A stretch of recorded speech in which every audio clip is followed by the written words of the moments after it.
Arc Raiders meme. Hey, you wait like everybody else, pal. Hey, you wait like everybody else, pal. My duo, the second someone says I'm friendly. Hey, you wait like everybody else, pal. That's epic, bro. Update on the expedition requirements. Oh.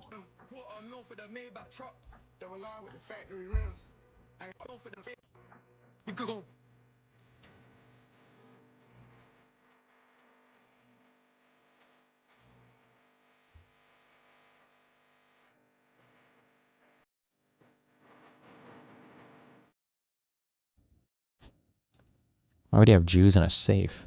What? I don't get it. They lowered the requirement to 3 million coins. Wow. Fucking casuals. The casuals are destroying my games. Hold on.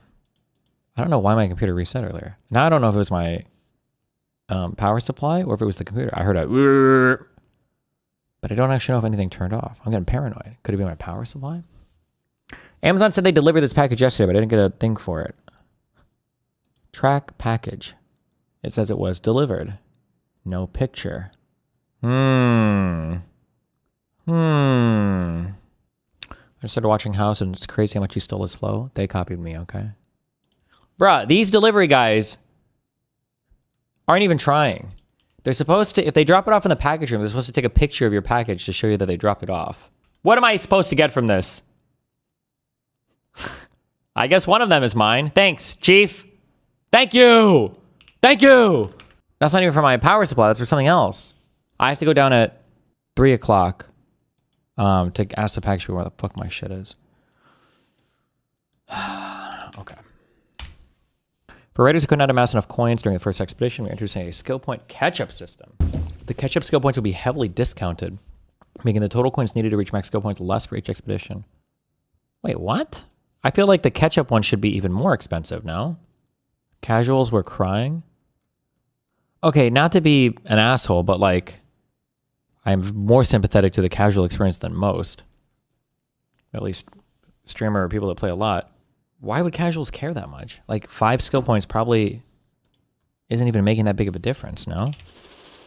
Oh, just FOMO. True. Okay, so patchwork outfit. Oh my god! Oh, a new outfit! Oh my god! Oh my god! With toggles! Oh! Sorry. All right, guys. You need to get those roadmaps out. Okay, that's all right. They're working on it. Okay.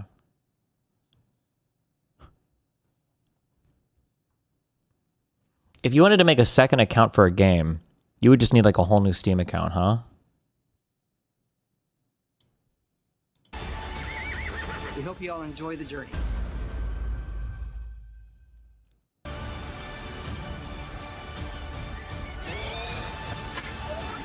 Demon Q and Angel Q account? Yeah, so your Qs don't fuck each other up. Enjoy the journey.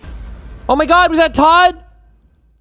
I have no idea, actually. Just kidding. Hope you all enjoy the journey. It's not.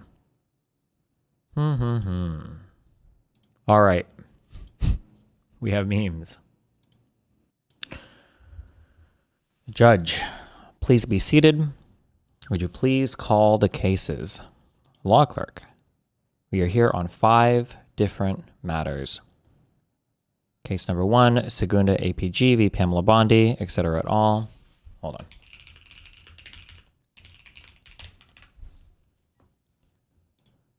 Case number 2, Oscar OT v. Pam Bondi, blah, blah, blah. Okay, all of these are different.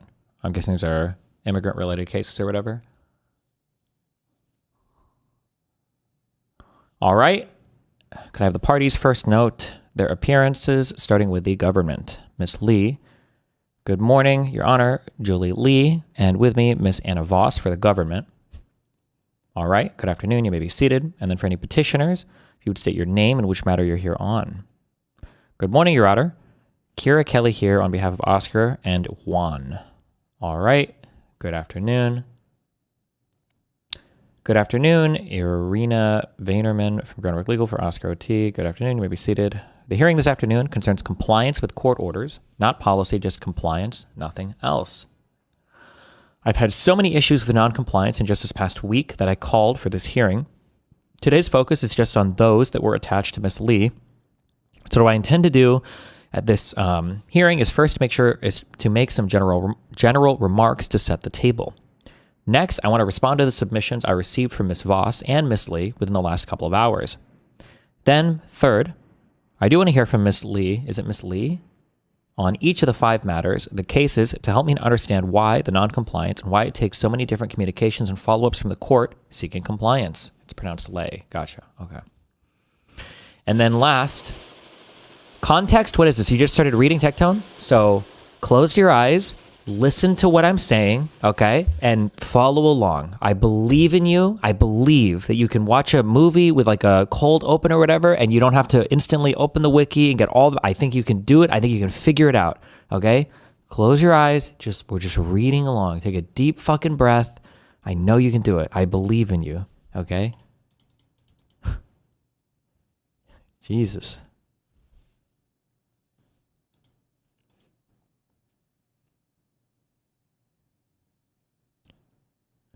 And then last, I'll have some questions for the government. The petitioners will have an opportunity to comment if they wish, although the focus of this hearing is the court's understanding, trying to reach some understanding with respect to noncompliance. And what I really want is to fix it going forward. So the general comments, as I hope everybody here agrees and acknowledges, that a court order is not advisory and it is not conditional.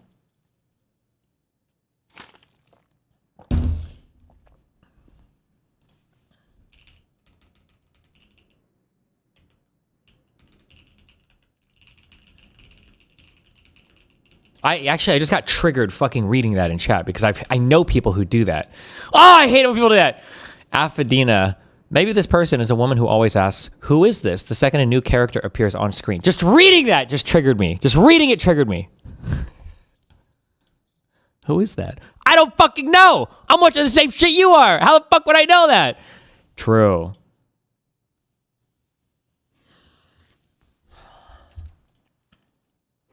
It is not something that any agency can treat as optional while it decides how or whether to comply with the court order. The authority exercised by the court is derived from Article 3 of the Constitution and is not by dint of the parties' agreement with the ruling itself. Stop playing. Okay.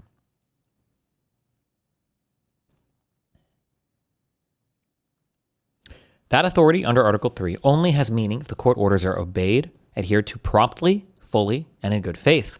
That obligation matters most where liberty is at stake. Detention without lawful authority is not just a technical defect, it is a constitutional injury that unfairly falls on the heads of those who have done nothing wrong to justify it. The individuals affected are people. The overwhelming majority of the hundreds seen by this court have been found to be lawfully present, as of now, in the country. They live in their communities. Some are separated from their families. When a release order is not followed, the result is not just delay. In some instances, it is the continued detention of a person the Constitution does not permit the government to hold and who should have been left alone, that is, not arrested in the first place. You all, that is the respondents, represent the United States. That carries obligations with it. The DOJ, the DHS, and ICE are not above the law. They do wield extraordinary power, and that power has to exist within constitutional limits. When court orders are not followed, it's not just the court's authority that's at issue, it is the rights of individuals in custody and the integrity of the constitutional system itself. So with that said, I want to respond to the submissions I received from Ms. Lay and from Ms. Voss. And I received them just under 2 hours ago, but I want to address certain points with respect to those directly. The government makes the point that some of the attorneys currently are under extraordinary strain, and you are obviously telling that to this court, understanding that the operation that explains this process is not an operation that is driven by the federal courts. I do accept that Operation Metro Surge has generated a volume of arrests and detentions that has taxed existing systems, staffing, and coordination between DOJ and the DHS, I read that in your papers. I understand that. I also don't have any reason to take issue at this time that individual attorneys, including those appearing here, are working in good faith and under difficult circumstances. But those facts, even taken as true, do not answer the legal problem that it presents for this court. If the government undertakes an enforcement operation of this scale, one that results in the detention of large numbers of people, including individuals who are lawfully present in the United States, then the government assumes a corresponding obligation to ensure that each detention complies with the Constitution and with court orders governing releases. Volume, that is, the volume of cases and matters, is not a justification for diluting constitutional rights, and it never can be. It heightens the need for care. Having what you feel are too many detainees, too many cases, too many deadlines, and not enough infrastructure to keep up with it all is not a defense to continued detention. If anything, it ought to be a warning sign. But what you cannot do is to detain first and then sort out lawful authority later. Continued detention is not lawful just because compliance with release orders is administratively difficult or because an operation has expanded beyond the government's capacity to execute it lawfully. This court is not persuaded by the suggestion that detailed release requirements are the source of the problem. In many instances, I have had to not just issue an order, but another order, about 7 or 8 different touches sent to the government simply asking for the date, time, and location of the release of someone who was ordered released, in many instances a week or more in the past. And why that is so difficult, I cannot understand. Because there is obviously a person associated with the government who's going to the detainee to release him or her. You have their name. You can carry with you a form. The name is on it. Just write the time on it, and send it to the DOJ. That cannot be a reason, a source for this problem of the non-compliance, because that's too easy to fix, and I don't even work for the executive branch. But the requirements that the court has in place exist because individuals were being detained without lawful authority. They were being transferred contrary to orders or released in ways that undermine the relief that was granted by the court. The precision that the court here, not just me, but all the judges, the precision that we are requiring is not meant to be punitive, it's remedial in nature. So to be clear, this hearing is really not about trying to find ways to punish individual lawyers or second-guessing good faith efforts. It's about institutional compliance. So, Ms. Voss, I don't take it at all that it's the government's position that Operation Metro Surge has outpaced the government's ability to lawfully process detentions and comply with judicial oversight.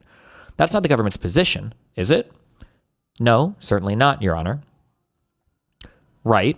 And does the DOJ feel that just because it has or needs resources to process all of the claims and comply with court orders, that is a reason for the court to be relaxing constitutional requirements? No, certainly not, Your Honor.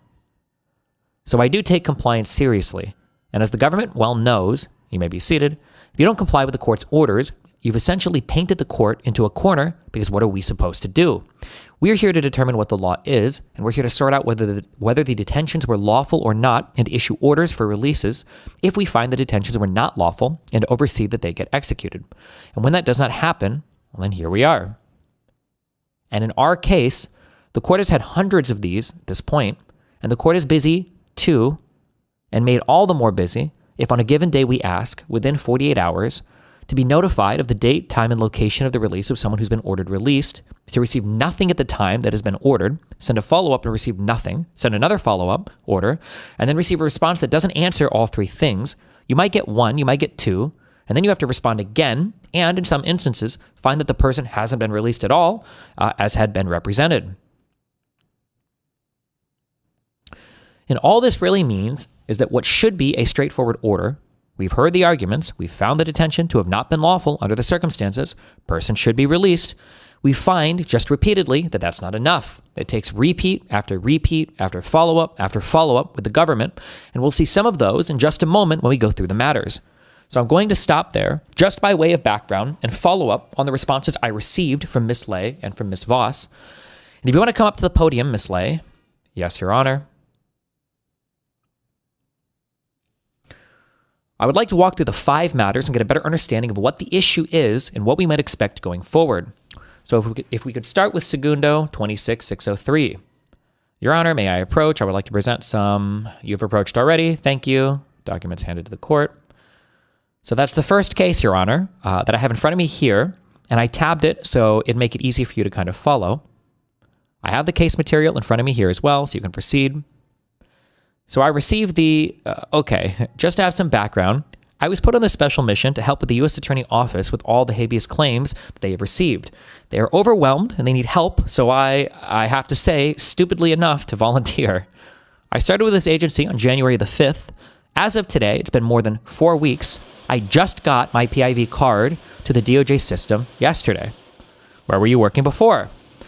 I was working for the Department of Homeland Security as an ICE attorney in the immigration court. Okay. So on January 5th, when I started with the agency, I have to be honest, we have no guidance or direction on what we need to do. And so when you showed up, they just throw you in the well, and then here we go. I was tag along with attorneys during my first week of my assignment there. So this one here, the first case, was assigned to me actually on January 26th, which is about the third or fourth week of my job. I received the assignment on the 26th of January at 11:14 a.m. I filed the response immediately at the same day at 4:08 p.m. Wait.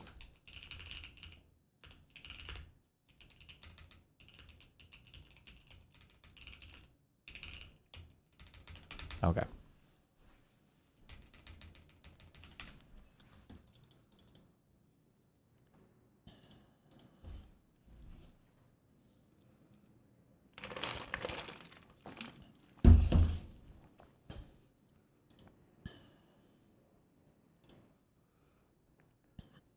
Okay, so they were hired, filed a response within 5 hours.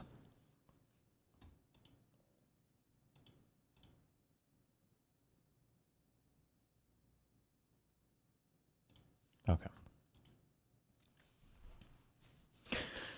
And during that time, the respondent already had been transferred to Texas, and it was at around 2:37 p.m. I apologize. It was not transferred to Texas, but the respondent was transferred from Texas to the Whipple building at around 2:37 p.m. And then he was transferred from Whipple building to Sherburne County Jail on that same date at around 5 p.m. That's the timeline that I was able to see in the system. I received your order, and I sent it out just a few minutes shy after he was sent back. He was sent from the Whipple building to the Sherburne County Jail. I sent it to them at around 5:38. I did not receive the order with the how the agency's set up. Usually our paralegal received the notification, and they sent to me for review and processing.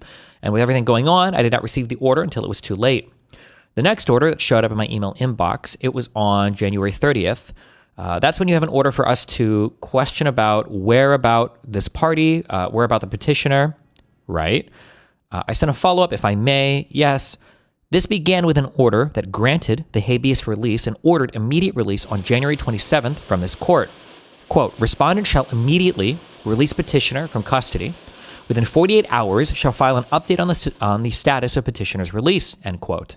And that would have been on January 29th. There should have been a notice provided. There was no 48-hour update that was filed.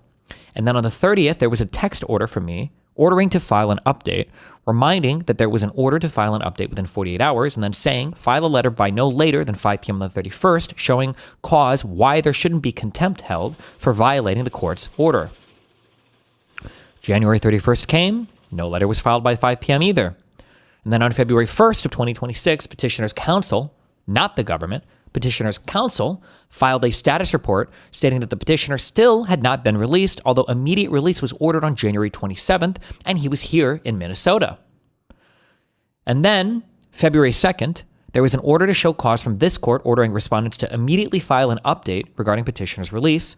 And then, on February 3rd, a day later, there was still no immediate update, no written memorandum filed, and then we learned that the petitioner had been released on February 2nd at 10 p.m., in which we learned from a representation that was made in a different case, not in the Segundo matter, we learned he'd been released on February 2nd at 10 p.m. Still, no direct response to date, time, location of the release, and so that's what led to the order to show cause.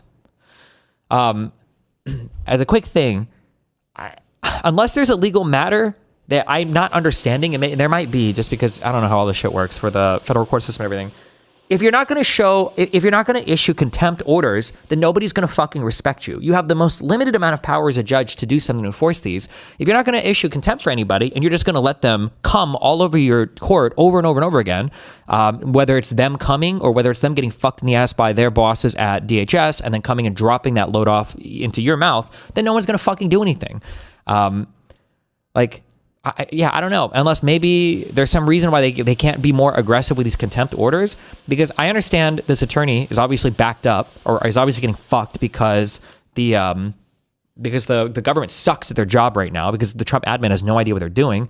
But attorneys should be afraid to take these jobs then. They should be worried that if I take this job, I'm going to get fucked by the courts and they're going to start holding me in contempt because I can't do my job. And so the admin should have trouble staffing these jobs. It shouldn't just be that they'll find any random person, throw them in, and then the person's like, fuck, I can't even do my fucking job. I don't have the resources to do it. Like,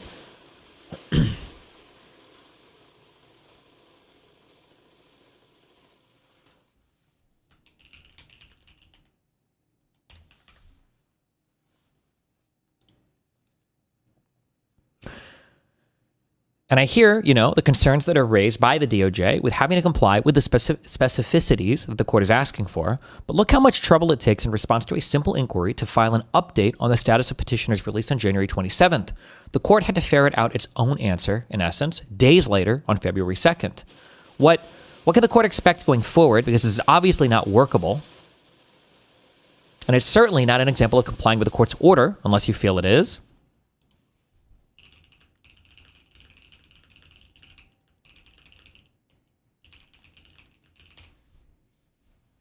Hold on.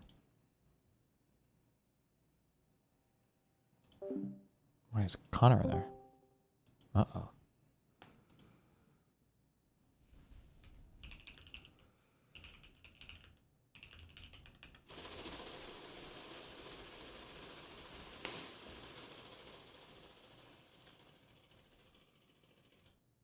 Okay. Wait. Oh, no.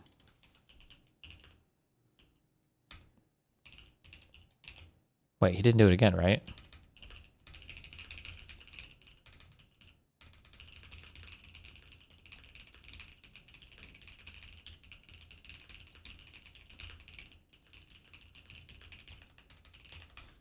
Okay, Jesus.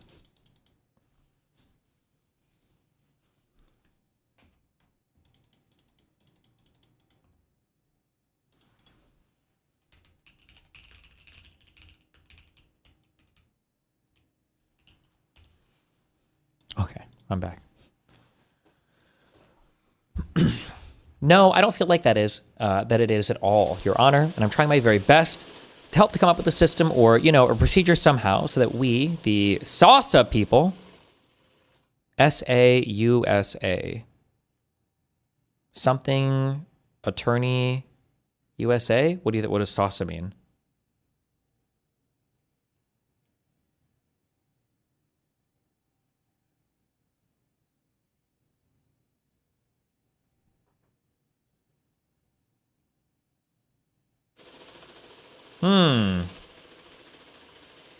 Special Assistant United States Attorney. Gotcha. Thank you.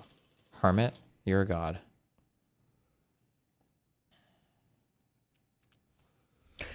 Taking on the detail can help moving it forward and smoothly and in complying with the court. And I'm not defending all the mishap on the case, but what I can tell you too is, Judge, that most of the email was sent to my DOJ email, and I did not receive it until it was too late. And I still am having trouble accessing my DOJ email. So everything, if it was in my ICE email, then yes, I receive and I will respond. If it's sent to a DOJ one, I don't have a way to access that system. But as for moving forward, what are we going to do, Your Honor? May I approach? So I guess they haven't gotten there, or it took them a long time to get their credentials to the new inbox or whatever they had for this transfer to help with all of the pending cases or whatever. Holy cringe. Yes, you may. Thank you. Here we go. Thank you. Documents handed to the court. Your Honor, those are a couple of emails that were sent to me from the petitioner's counsels of how hard I try to be in compliance to fix the system and to get the person released. And if you will flip to the last page during my first week, I don't want to say the number, but that's how many hours I put into this work because I did not know what I was expected to do. On the second week, the number, wow, what's up, little guy? Thanks for giving the subs. On the second week, the number increased almost double, Your Honor. So are you telling the court that you were brought in brand new, a shiny, brand new penny into this role, and you received no proper orientation or training on what you were supposed to do? I have to say yes to that question, Your Honor. Right? All right, you can proceed. Okay, and so I slowly figured out what it is that needed, what is it that needed, and what the requirement that we need to do for the full lifetime of a habeas from the start of the petitions that when we received it until the end. And since that point, on this last week, that's when it's like, okay, this is the process. So I do now have a process in place going forward, what we need to do so that we can comply with the court. And as the court can see, those emails are evidence that it's working. So is this then each attorney within your office making up his or her own process? I don't know about that, Your Honor, but as the SOSUS attorney, what is it, special attorney, supporting attorney, what was this again? Hold on.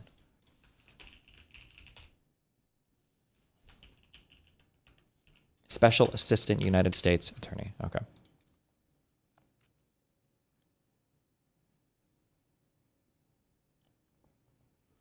As the Special Assistant USA's attorney, there are 4 of us, and we are trying to figure out what do we need to do to handle this operation.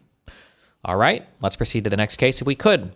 Yes, and I would like to next, as to the next case, may I approach Your Honor? Yes, I'd like to hear about the Oscar case, Oscar 26167. Yes. Documents handed to the court.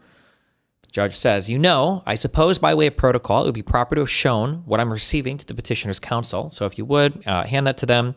Did you have a copy for the, Miss Lay says, I don't because I have not redacted all the information, but these are the email and the correspondences that I have worked on this case. And it shows that we are not lacking of not following up or not doing our job. Well, if you have unredacted sets of information, I'll tell you what, I'm going to return it to you. Okay. And I have my own materials and facts on the case here anyway. I'll just give it back. Thank you, Your Honor. So for that, again, okay, this is Miss Lay speaking, the special attorney. Okay, so for that, again, it was during the assignment in the second week on the job. Again, at this time, I have not sworn as a U.S. attorney to present or have cases in front of Your Honor, so everything goes to the chief. I get nothing, no notification, nothing at all, except for whatever that was sent to me to work on. I received the assignment on the 12th, and I sent a follow-up email to the Office of Principal Legal Advisor for documentation and for declaration, for the Deportations Officer declaration, and on the 14th, I filed my response with the court. I received the court order through all the email exchanges within the office because the paralegal will receive it, download it, and they will send it to me. On the 17th, 3 days after I filed my response, I received your order, Your Honor, at around 10:12 a.m. So let me stop you there. Yes, because that January 17th date is in my timeline also. This petitioner that I referred to as Oscar here was, again, a petitioner who had no criminal history that warranted mandatory custody, and he was apprehended by ICE on January 10th of 2026. On January 15th, there was an order from this court that he had been ordered released, and respondent shall confirm the date, time, and location of petitioner's release within 48 hours from the date of this order on the 15th. January 17th, which was the date you were referring to, is when you first received the order. Received the order because it didn't get to you within your office? Yes. There was no 48-hour update that was filed on the 17th, and then on the 19th, 2 days after that, the court writes again, respondents were ordered to immediately release petitioner from custody in Minnesota and to confirm the time, date, and location of release within 48 hours. That hadn't happened. And so then the court is saying that I wanted a letter no later than 3 p.m. on the 19th showing cause why you shouldn't be held in contempt for violating the court's order. Then on the 19th, I'm told the petitioner was scheduled for return to Minnesota on a flight from El Paso on Tuesday, January 20th, 2026, and that he would be released upon his return. That was on the 19th of January. On the 20th, I write, because we'd received no notice that the release had taken place, respondents state that petitioner is scheduled for return and release in Minnesota on January 20th.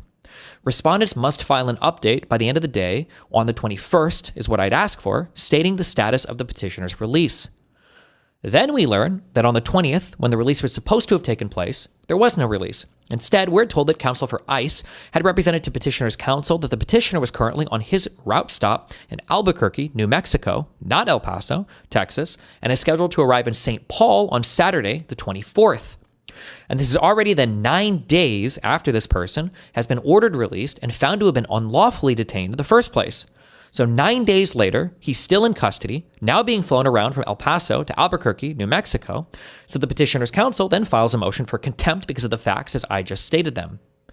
On the 21st, I ordered then Ms. Voss to file a written response. I'm sure she's had more than one day where she regrets how well I know her name, since most things end in, get a hold of Ms. Voss. But I ordered respondent's counsel, Ms. Voss, to file a written response by 4 p.m. on January 22nd, providing the factual basis for why I was told in the first place that the petitioner was scheduled to return to Minnesota on the 20th on a flight from El Paso when he, in fact, remained in ICE custody in Albuquerque, New Mexico. Ms. Voss responded on the 22nd, explaining the timing of when she learned the facts. And let me pause there to make another point kind of clear enough.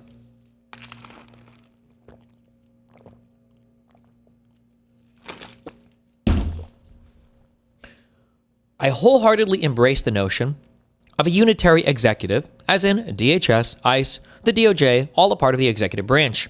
And if there's a problem in the restaurant, I don't intend to go into the kitchen to try and figure out who makes the bread. And all of it is part of the executive branch. And when someone offers you water, I'm just kidding, sorry. And so it is not an excuse to tell me you contacted ICE, because ICE is also part of the unitary executive for accountability purposes.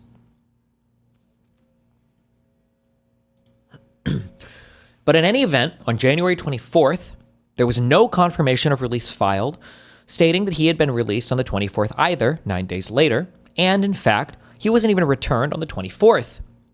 So then on January 26th, we're still at it. And again, I'm here referring to an order for release that was on January 15th. State the date, time, and location. And this is the follow-up I'm still having to do because I still don't know.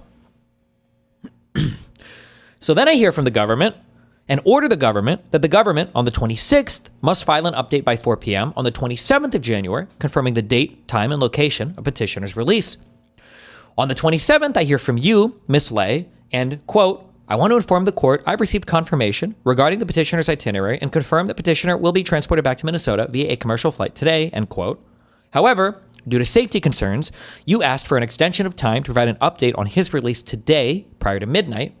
And at which point I granted the extension of time and asked that an update confirming the date, time, and location of the release be provided no later than 10 a.m. the next day on the 28th. 15th ordered release. Now we're on to January 28th, 13 days later, for someone who was not lawfully detained in the first place. So then on the 28th, Ms. Voss requested a brief extension because they had not received the prior order until later in the day, which was an issue, I think, with the notice from my clerk's office with providing that notice. And so then we wanted the updated response from the government by 8 p.m. on January 28th. On January 28th, I do hear from you, Ms. Lay, at 9:17 p.m., stating that, guys, don't be late on this, okay? You want to be able to write that on your motion? I don't know, maybe this doesn't matter for criminal stuff, petitioner responded timely, but whatever, okay. Especially when you're already fucking 2 weeks late almost. On January 28th, I do hear from you, Ms. Lay, at 9:17 p.m., stating that petitioner was released on the 28th at 4:30 p.m. in Minnesota. I'd also asked for information about what the safety concerns were, and you don't have to say what those were. It's enough to say that I asked about what the safety concerns It's enough to say that I asked about the safety concerns then. I followed up in 2 other follow-ups from the court asking what were these safety concerns that explain this delay. And to this day, I've never gotten an answer despite the follow-ups with the court. And I've put that issue under seal, so it need not necessarily be discussed in open court, but I've gotten no responses at all for what the safety concern was. And Ms. Lay, am I right that for just, and then Ms. Lay says, you are correct on the dates and the time. And yes, on the 27th, when he was supposed to be landed in Minnesota, St. Paul, Minnesota at 9:31, I waited for a few minutes to make sure the plane landed, and then I check The airline, they say the plane was landed safely and actually a few minutes early. So I reach out and check again to see where's the respondent so that we can get him, or not the respondent, but the petitioner. They're the respondent, but the petitioner, so that we can get him released, and found out that he did not make it on the flight because the airline declined to let them on board. So how do you have to wait for them to land and know that? So I escalated to the higher up, and I also put it in my 24 font, this needs to be done. And I asked for another commercial airline, and that's who was on board the next day to land there, Your Honor. But my question is, and I just wanted to answer, Miss Lay, please, yes. Miss Lay, you're not to talk over the court. If I'm asking in writing and then having to pick it up multiple times thereafter to follow up with follow-up questions because I've never gotten an answer, have you not to this day provided a written response as requested by the court as to what the safety concerns were? Why did you not respond? I draft a letter on the 28th a long letter and send it on to my superior so that they can, actually send it on to my paralegal so that they can file it with the court with all the flight information and everything else in that. But Ms. Voss already told me that she took care of updating the court. Therefore, that letter was never sent. Oof. Okay, hold on. A few things. This is good, like life advice, and obviously would apply to lawyers, but really for anybody at all. There are, on the order of annoying things, other corporations and other management might feel differently about this. This is how I personally feel for any of my employees, and this is how I feel like everybody around me feels. Here are the 3 most annoying things that can happen, rated at how annoying they are. So at 0, we'll say this is not annoying at all. At 100, we'll say that this is the most annoying thing possible. So at 0, it is you're on time. Okay, good job. Perfect. At 0, you're on time. Now this varies based on the thing, but we'll say from 15 to 40 on the level of annoyance, you are late, but you've given some kind of notice. Then we blow past 1,000, we blow past 100 to 1,000, and this is late with no communication. And now I understand sometimes as an employee or a person, you feel bad sending in like a text telling your boss you're going to be late, or communicating via email or Teams or whatever fucking shit you guys do. Like, I really hate that I'm going to be late here. And in your mind, you might think, okay, maybe they're not tracking this at all, and I can just like turn this in like a day late and they're not going to notice. That, in the world where that's true, you saying that you're going to be a day late doesn't hurt you, okay? This is so annoying to not communicate it. Like, you being late on a thing, especially if you have even a semi-valid reason, and especially if it's not like a fucking like a JIRA class Alpha Delta ticket that's causing revenue disruption across a multi-trillion-dollar market cap.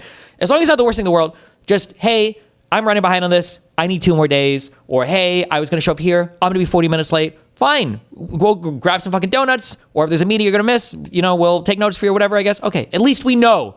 Having everybody in limbo because you're not communicating, you're not saying anything, there's no notice given, is so much worse. This is so much worse than just being late and giving notice, okay? In every environment I've ever existed in, this has been true. I'll caveat and say maybe in some environments, maybe it's not, but in every environment I've ever been in, okay? Just notify people, all right? Just notify people, all right?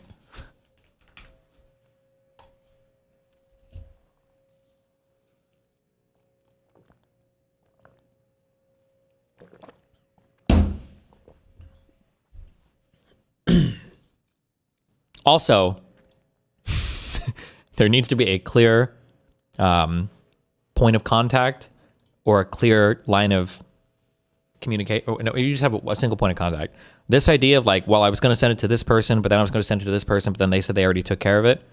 That if I'm entering an environment where other people are working and I ever hear that, that is the number one dysfunction red flag to me. When I hear somebody say something like, oh, let me do something, or I'm going to do this, or blah, blah, blah, and then somebody else says, oh, don't worry, somebody else already took care of it, I only need to hear those 2 things to know that this whole environment is fucked from top to bottom. It is the worst thing ever to hear that somebody did a thing and nobody else knows that person did a thing and somebody else thought they had to do the thing. Because for anything like that to happen, there has to be so much managerial and communication dysfunction. Oh my God. Okay, sorry. Anyway. So the court is not getting any answers back on anything. Shit is getting fucked. Here we go.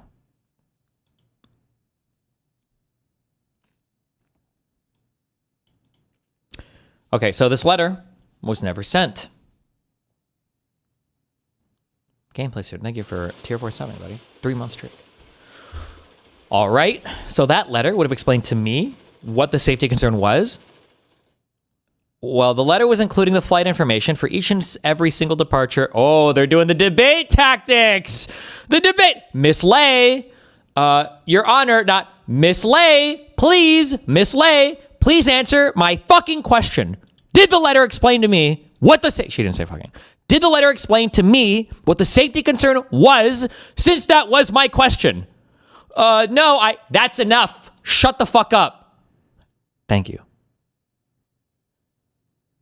Then you can go back to my other question, which was why. This is why I said I like the court process, right? You see how simple this person was about to fucking say a whole bunch of random, irrelevant, retarded shit.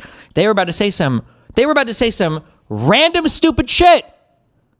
Hey, would the letter have told me what the safety concern was? Let me tell you about this letter, okay? This was the best letter you've ever seen. Shut the fuck up and sit the fuck down. The answer is no. Yes, Your Honor. Then you can go back to my other question, which was, why, if somebody's ordered released on January 15th, and they're not released for 13 days, January 28th, based upon a purported safety concern, when the court asks, what was the concern? Why, after multiple requests, have you not responded to explain what the safety concern is, since a person unlawfully detained was kept in detention behind bars for 13 additional days and no explanation had been given? Why not a response? The reason that I did ask, and I was told if we provided all information, the protester will show up at the airport and the agent and other people will be in danger. That's why you can't update the court? There's no way to file any of this under seal? There's no way to pass this off as confidential? There's no way to have does she think the judge is going to post it on her Twitter account? So I took it to heart because during that time, it's like you're just admitting to lying to the judge. Well, somebody told me that I can't tell you shit, motherfucker. Why would you say this? Why would you say this? So I took it to heart because during that time, it was very heated here in Minnesota with all the protests that was going on. Any public thing that was going on is at risk. Even myself is also at risk for putting my name and myself in here, Your Honor. That's a safety concern that I have. So my question had to do with the safety concern for why the person could not be put on the airplane in presumably Texas or New Mexico or wherever he was at the time. And is your answer because they were concerned that if he were put on a plane, that if he arrived here, there may have been a public reaction of some kind? Your Honor, he was escorted with other agents. He wasn't put on the plane by himself. The original plan was to have agent escort him back, and with the protests was going on during that time, I was advised to be careful of what information to put out in public so that for the safety concern of others. So I'm not altogether following, since I was told that the safety concern was one the airline had raised. Well, as for the airlines, I don't know why they denied his boarding and the agent boarding. I don't know that, but I know that they were denied. Hold on, but you said earlier you represented to the court that he was denied for safety reasons. Now you're saying you have no idea? I have the tickets, and I was going to present it to you with the tickets that it was bought for him and the agent, but they were both denied by the airline. And when the various persons are detained and then flown to El Paso or New Mexico, are they flown out of here on commercial airlines then? I don't know, Your Honor. I don't know how to answer that question. Do you know that they are flown out of Minnesota sometimes within hours, if not the next day, of being detained? Yes, I know that they are doing that. And do you feel there's anything wrong with taking hours or days to fly them out of Minnesota when they've been, oh yeah, definitely, just a minute. Let me finish my question. Yes. To fly them out of Minnesota and then take 13 days to return them when they've been found to have been unlawfully detained? Your Honor, I did ask the same question too. I have not gotten the answer. All right, let's talk about the next one, which is Jose. That is number 26244. And in this particular matter, for the petitioner known as Jose, again, there was nothing in the record that reflected that he had a criminal history that warranted mandatory custody, and he had also been then released or ordered for release on January 15th, 2026. And there had been an order that there had been an order that there be an update filed with the court within 48 hours, just confirming date, time, and location of release. That he was not released at the 48-hour update. I received a notice on January 19th from a letter filed by Ms. Voss, and this is after, by the 19th, I had already put into place a show cause order since there had not been compliance with the court's order to verify date, time, location of release. Then on the 19th, I hear from Ms. Voss that petitioner was released from detention on January 18th, 2026. Now, the problem there, and I won't talk through all of the additional times I had to communicate with the government with respect to closing out the unconditional release order of Jose, but suffice it to say, the dates included January 22nd, January 30th, several of them on January 30th, because what I learned was that in the case of Jose, who had been ordered to have been released without any conditions, I learned that the government had imposed conditions on his release that were not a part of the court's order and that were not imposed based upon any consent agreement, order from the court. Is that accurate? That is accurate, Your Honor. And then your office has to then engage in more efforts because those conditions have to then be struck because they weren't ordered by the court. Is that what you had to do then? I have to go back and pulling teeth to get things fixed, and it took a long time. For a long time, the ICE agency is working under the immigration court, and they have their own policy and procedures.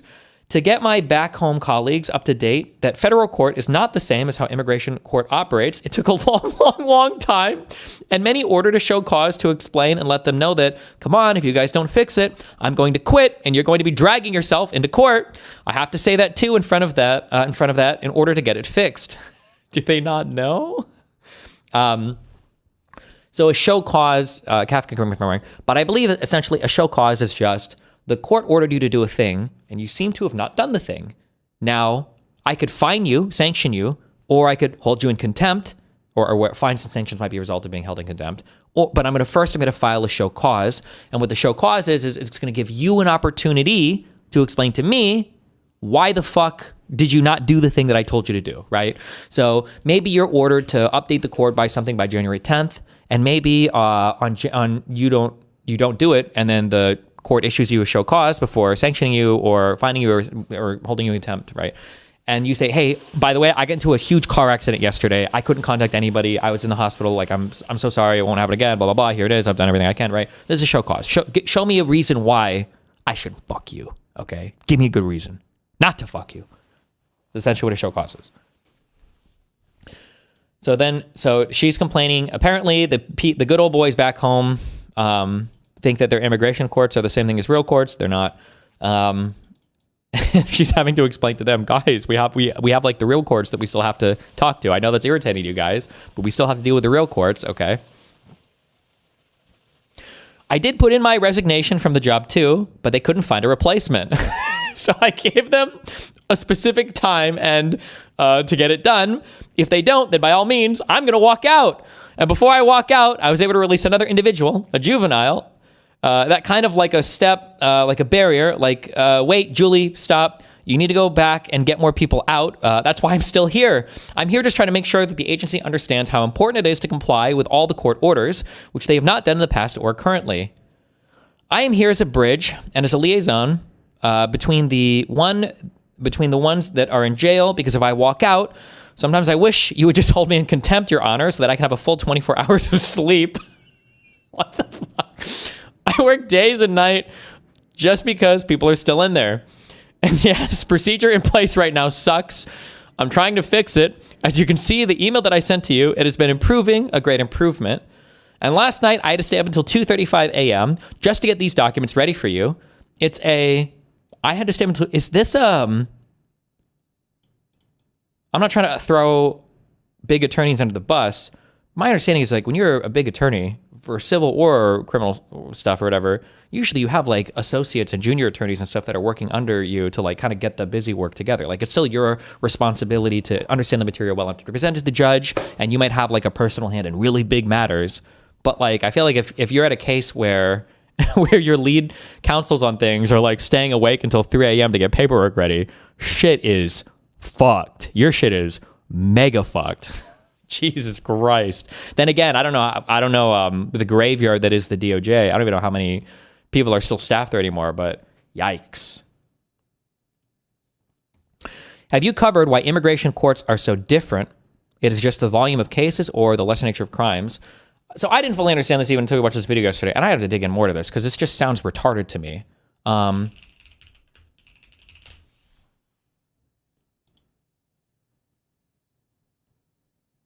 When you talk about courts in the United States of America, courts are established by Article 3 of the Constitution and the judicial branch.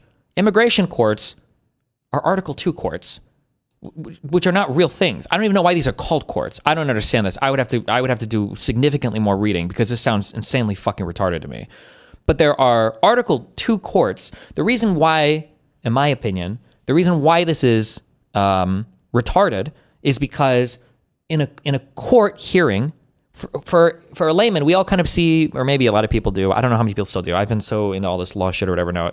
Maybe I'm underestimating the average person, but people see kind of like the prosecutor, the police, the judge, the court are all like the same thing. They're not. The court is supposed to be an adversarial party to both people that are presenting a case before the court. So when the government is coming after me for something, and when I'm defending myself, both of us are defending ourselves in front of a neutral or adversarial third party, the court. But these Article 2 courts are the president basically arrests you for doing something bad for immigration, and then you go in front of the president to tell you what if the case that the president is presenting is good or not. So you're like, imagine the prosecutor is also like, he gives the whole argument to the judge, and you're sitting there, and then as soon as he finishes his argument, he puts a wig on, and then he goes and he sits in the judge's seat, and he's like, good argument, government. You make a fucking killer case there. Defense, you're fucking retarded. See ya. I don't understand it. I'm sure there's a more sophisticated legal argument for why this was ever okay. I don't know if Article 2 courts even existed before ICE, before 2003 or whatever. I'm not sure. I have no idea. I don't know. Destiny, it's a judicial economy thing. There are too many claims, and the vast majority of them can just be resolved by operation of law. The IJs or ALJs are just making sure the operation of laws happen. If you're in one of these Article 2 courts, you can appeal it to an Article 3 court. So Kafka, we probably agree on this, right? I think that, like, first of all, I would still give it a different name because it's weird. And I think maybe we would agree in practice, or no, I'm sorry. Maybe we would agree in theory. But it seems like the issue now are these Article 2 courts are issuing things that are seemingly things that should probably come from Article 3 courts, right? So like the ability to issue a notice for deportation, right? Like, hey, we looked over this, you can deport this guy. Okay, cool. What does that allow a federal officer to do? Well, I have you here and we can begin the deportation procedure. But now, when you're getting also the Article 2 executive to say, you know what? These things here that we've decided are issues for deportations, these are actually going to just double as search warrants. We're going to let people go into your homes and shit with these things. Fucking excuse me? If you want to enter my property, okay, we're in big Bill of Rights territory now. I need an Article 3 judge to sign off on that. Fuck you. The executive is going to sign its own fucking search warrants to get into my domicile? That's crazy to me. But maybe I'm retarded. I don't know. That's crazy to me, in my opinion. I just don't understand that. And this whole thing of like them stretching out what can be done with some of these Article 2 orders is wacky.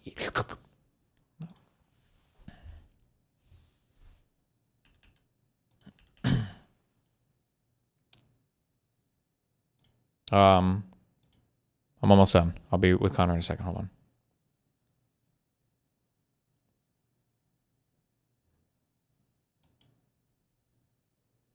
I don't know why the Indian judiciary is down here, but Constitution of India for Dummies.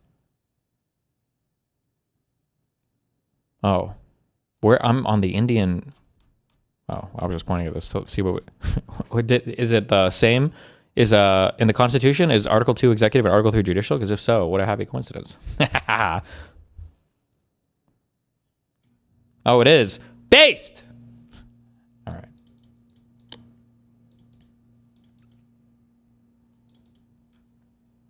Okay. Almost done.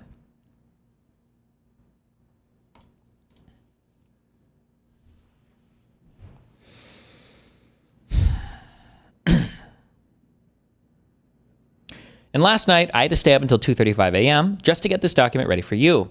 I can't say it's a waste of my time, but I could have sent so many more emails and gotten so many more people to get ready to be released. And I'm here with you, Your Honor. What do you want me to do? The system sucks. This job sucks.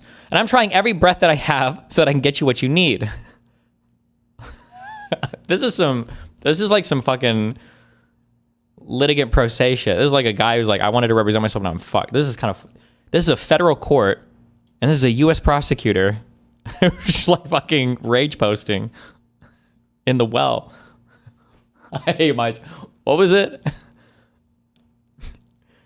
Sometimes I wish you would just hold me in contempt, Your Honor, so that I could have a full 24 hours to sleep. Okay. All right. I hear your frustrations and comments about the job. My question is, are you expressing those to the others who are, I do? Just a minute. Stop interrupting. You can't, when you interrupt too, it fucks up the court report and everything as well. Now I also wonder I don't know how much experience this person has litigating either. Also, I don't even know if these people are generally people that go before judges and stuff. They might just be paperwork lawyers. That's what I mean. I don't mean like that you're not a real whatever, but I don't know how much time they spend like presenting before judges or whatever. There's a name for this. Is it litigate? It's not litigating. I always try to find a word for this. I don't know if there's an official word for this. I feel like I heard it at one point, but okay. She said it was like her third week. Well, no, but I mean, I don't know if she had experience prior to this in some other district or whatever. It is litigator, is when you're arguing before the judge. Yeah. Maybe it's just litigator. Just a minute. The others within the DOJ or ICE or DHS who have the role of carrying out the court's orders that require immediate release, how is that frustration getting translated? I read an email with big, bold font. I CC'd Ms. Voss in it, and I said, here's what it will, here's where it fails. Some of this is just not recorded right. Here's what it failed, and we need to fix it. Here's how it fails, and we need to fix it. You can't just have people sitting in jail and drag me into court and explain to the court why the system fails. And if they can't help me, then I'm not here. I'm not meant for this job. And to be honest, Your Honor, I did put for a request to be transferred back, but no one was willing to come here to stand in front of you to explain and or to help to improve the system. Do you, Miss Lay, because with this particular case, where it ended up is with the court having ruled that the petitioner had been unlawfully detained, and the remedy for the unlawful detention was that that person should be immediately released because they should not have been arrested and detained in the first place. Are you in any way defending the idea that for somebody who's been ordered to have been released unconditionally because they were unlawfully arrested, that the government or DHS or anyone should be imposing conditions upon their release that the court hasn't approved of? I am not defending it. That's why I have to go back and get them corrected, and it is corrected, but it took a fight, a big, huge fight to get that done and to move forward with the next case and the next case. Every day, every hour that we have tons of emails, and I pick up calls from any people that call, from anyone that wants to call to help with their cases regardless. So it is improving. It wasn't like that before, but because of my position as an ICE attorney in the past and a special attorney for the USA in the present, it took me a few weeks for them to understand that these are important conditions that we have to follow. These are important things that we have to do. If not, I'm going to put their names on the briefs, and then you can bring them into court. That's not just you threatening me, Your Honor. I always go back and threaten them. What? It's like, this is what I mean. Okay, what did I say? Was it yesterday or the day before where I'm like, you got to have the bureaucracy. You need people who know how to do things. It really, truly does sound like we have like IQ drained our departments such that like these people don't even fucking know like what they're doing. They don't even know they don't know what the fuck anything is. They don't know what the fuck is going on.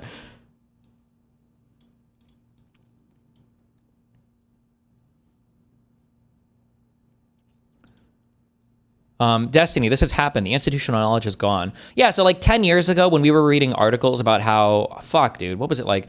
So many people from the DOJ have resigned. We've lost 10,000 years of experience. This is going to be disastrous, blah, blah. And we saw those, like, what does that mean? Who cares? And whatever. No, this is what they're talking about right? This is a lawyer who's working, and they're saying, hey, we need to release this guy, and the chuds at like ICE are like, well, can't you just like fucking get the judge to sign off on it? They did it in the past. It's like, no. It's not the immigration judge. We have to go to another judge, a real judge. It's like, okay, isn't it like the same shit? No, it's not the same shit.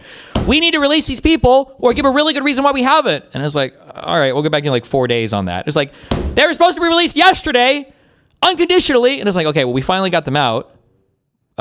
We did give them a lot of conditions, though. I don't know what that can be. Maybe curfew or maybe checking in with somebody. It's like, okay, well, that's not okay because that's not what the judge ordered. It's like, can't you just get the judge to sign off on anything? No, it's not that kind of judge. It's a real judge, not the fake bullshit ones that we've been going to in the past. This is really that important. I want you to understand my goal in any of this. It's not to threaten you or anyone. What we really want is simply compliance, because on the other side of this is somebody who should not have been arrested in some instances in the first place, who is being held in jail or put in shackles for days, if not a week plus, after they've been ordered released. That's my concern, is for upholding the rule of law and the constitutional rights of all concerned. And so that's my concern. I'm interested in compliance and not so much in threats, and I'm just trying to figure out how to get it. And I know that the government has a concern about the growing number of requirements that the court puts in place upon release of individuals. That happens because of the things we learn. For example, if we say, release the person immediately, then we learn that having transported him to El Paso or New Mexico, you don't bring him back. We learn that somebody is put out on the street with just the clothes on their backs and have to figure out how to get back here when they shouldn't have been arrested here in the first place, let alone flown halfway across the continent of North America, and so now we have to address that. And have to say now, bring them back. And then we say, all right, so you brought them back. We can't have them released when it's minus 14 degrees outside. And so now we have to address that. Don't release them in the circumstances that might endanger their health or safety. And so once that's addressed, then we learn they've been released, but now conditions have been imposed. That somebody who should not have been arrested in the first place is now being told you're going to be released if you wear an ankle monitor, which the court didn't order because the person was unlawfully detained in the first place. Then we have to go back and address that now. And I hear the concerns about all the energy that this is causing the DOJ to expand, but with respect, some of it is your own making by not complying with orders. Do you understand that? I do, and I share the same concern with you, Your Honor. I am not white, as you can see. Hey, ¿qué pasó, amigo? Hey, mi español, hey. I am not white, as you can see. And my family's at risk as any other people that might get picked up too. So I share the same concern, and I took that concern to heart. But again, fixing a system, a broken system. Hold on 1 second. I'm taking a bite of my delicious Taco Bell chimichanga. Nom, nom, nom. A broken system. I don't have a magic button to do it. I don't have the power or the voice to do it. I only can do it within the ability and the capacity that I have. And every cases I touch, I give it 100%. Never in my mind that one petitioner is more than the others. They're all important to me. So, but there are certain things that it takes 10 emails to get a release condition to be corrected. It takes 2 escalations and a threat that I will walk out for it to be corrected. I took it to heart. And the agency is slowly seeing what the court are doing, and it takes time for them to learn the lesson too and abide and comply with the court. I and Ms. Voss here are working day and night. Our emails just never stop. And as you can see, I would love to undo all of this stuff because no one wants to be in jail. And actually, honestly, being in jail a day to catch up with sleep is not bad right now at all with all the hours I have to put into this job. Ms. Lay, I appreciate your candor. There were 2 other cases here. I don't need to discuss them unless you want to take issue with the violations that the court found with respect to those 2 matters. No, Your Honor, but with respect to those, I figured out what the fail was when I didn't know that I have to do all the status follow-up when it's only like a small paragraph. That's, to be honest, I thought it was, someone else's job. And then I figured out everybody is busy. So the one thing that I've asked my colleagues and I to do is when you send out for a release, now click a few more buttons on the email, do a follow-up, and then a reminder. And that way the email will go on top of, at that date, at that time, and then we can fix these issues going forward. That's what I can tell you, bro. Can I get some employees over here? This is what I mean, by the way. None of this will ever come up in debate with any conservative because none of them fucking care about it. But this is what I mean when I say if you actually gave a fuck, about deporting these horrible brown people from our country, by getting these illegals out of here, you really want to get them out of here, this type of shit should irritate the fuck out of you, because this is not an administration that's serious about it. Even if you think it's base that they're not following court orders, it's so much more time consuming to do all of this shit in such a hacky, fucky, stupid manner. Because look how much fucking time you have to waste defending it, going to court, hiring people, doing email, all this stupid shit. Like, you could be so much more efficient if you just had the people in place that knew the process.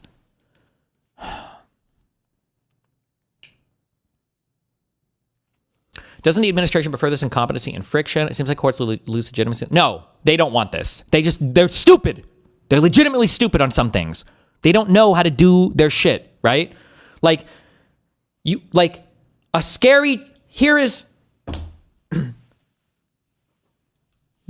are the Trumps that we got, okay? In order of scariness, we have a stupid Trump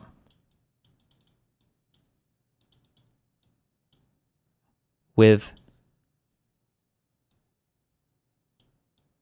Bill Barr. Okay? This is not very scary because for all his right-wingedness, Barr was a competent attorney general, and he knew where the line was, and he knew how to follow process and procedure. Okay?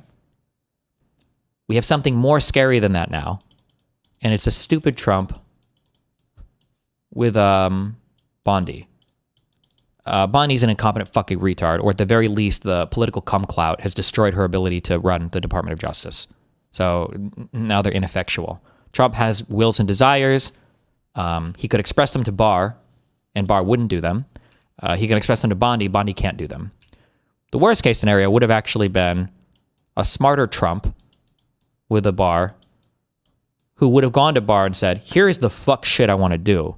Let's figure out how we're going to fucking do it, okay? I want to do some real fuck shit. Help me. But instead he went to Barr and he said, Barr, I think that there are Italian spy satellites that are flipping votes in Georgia, and I need you to figure out how to tell that state to throw out their election. That's what we got instead.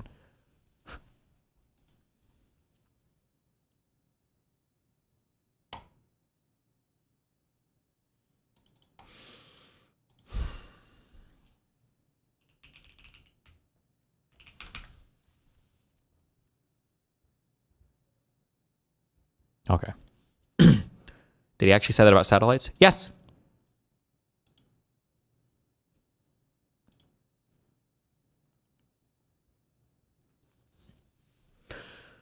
And then I figured out everybody is busy, and so blah, blah, blah, blah. All right, Miss Lay, thank you. You're welcome. You can retake your seat. I have some questions for Miss Voss.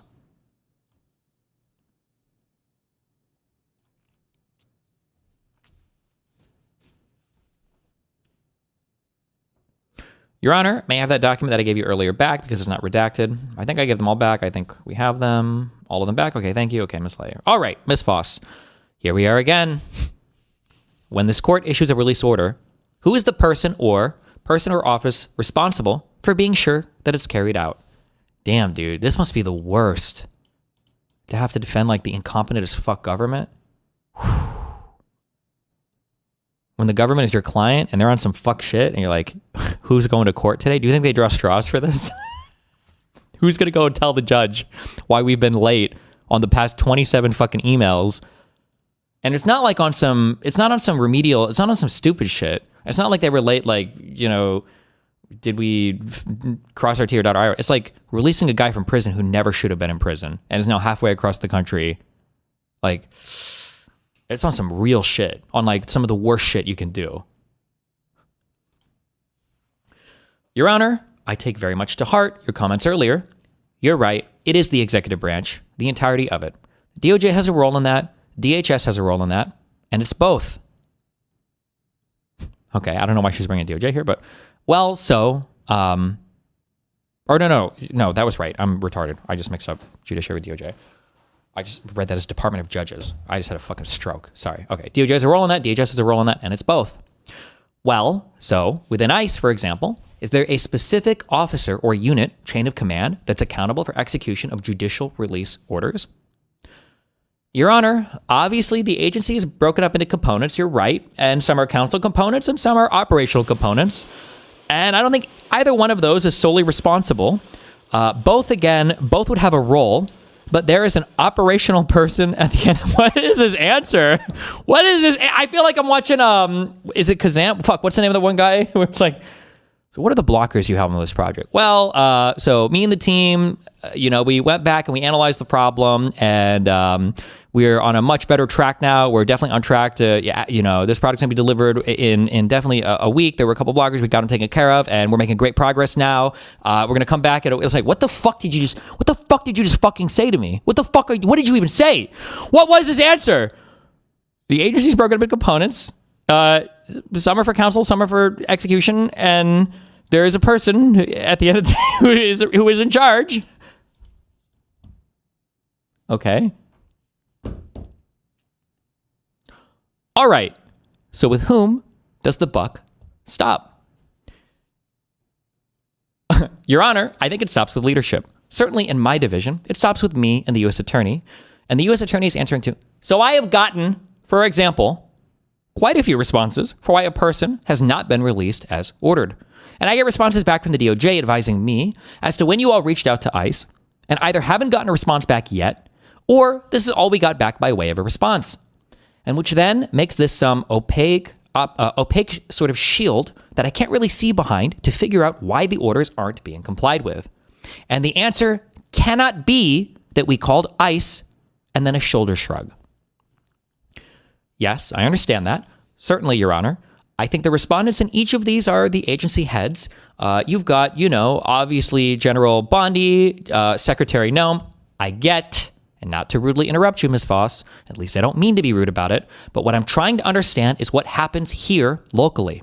If there's an order for release, I'm assuming the order for release doesn't go to Ms. Bondi. Well, make it plain for me. Your Honor, it goes to the St. Paul Field Office, which is housed at Fort Snelling. It doesn't just go to the building, does it? No, of course not, Your Honor. It goes to the agency council within that building, agency council that are responsible for this area, and it goes to the operational. Should I have a hearing and have that agency council come down here to answer these questions? Because I do want to know why the orders aren't complied with and why. We take no great pleasure as a court in compiling a list of some 90 or so cases of violations of court orders for release, let alone the 10 or so that I had just last week. And I want to figure out how to get to the bottom of where the issue is. Who is it, for example, that's determining that they're going to add conditions on a court's order for unconditional release? Who is doing that? Your Honor, I don't believe there is a policy to do that, so I don't know that that's being made purposefully at a higher level. I believe that's being done operationally by the people who are carrying out the function, and that, if anything, it represents a lack of training and communication from the supervisors down. Well, who's responsible for their training and education? Each field office director, Your Honor, I'm not sure in these particular cases. Usually in the cases, the field office director is named as a respondent. Mr. Eastwood, Miss Rich is sometimes named as a respondent. Before this operation started, Metro Surge, did the DOJ or DHS anticipate that it would generate a large volume of habeas petitions and court-ordered releases?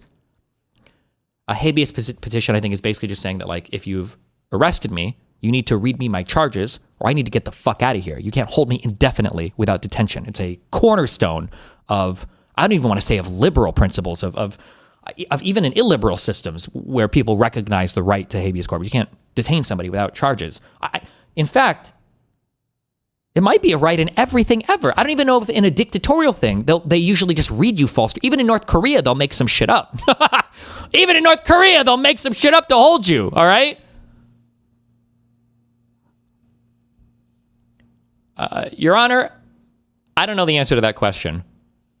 Do you know whether or not there were any additional personnel, systems, protocols that were put into place to ensure compliance with court orders that would arise from that operation? I don't know the answer to that either. And some of these may be questions better put to Mr. Rosen. Wait, is that the Rosen? The same one from the J6 stuff who was the acting attorney general for a while? Or is it a different Rosen? I understand that. But at this hearing, that was Rosenstein. No, Rosenstein was an older acting attorney general. who is a fucking boss, by the way. I'm thinking of this guy.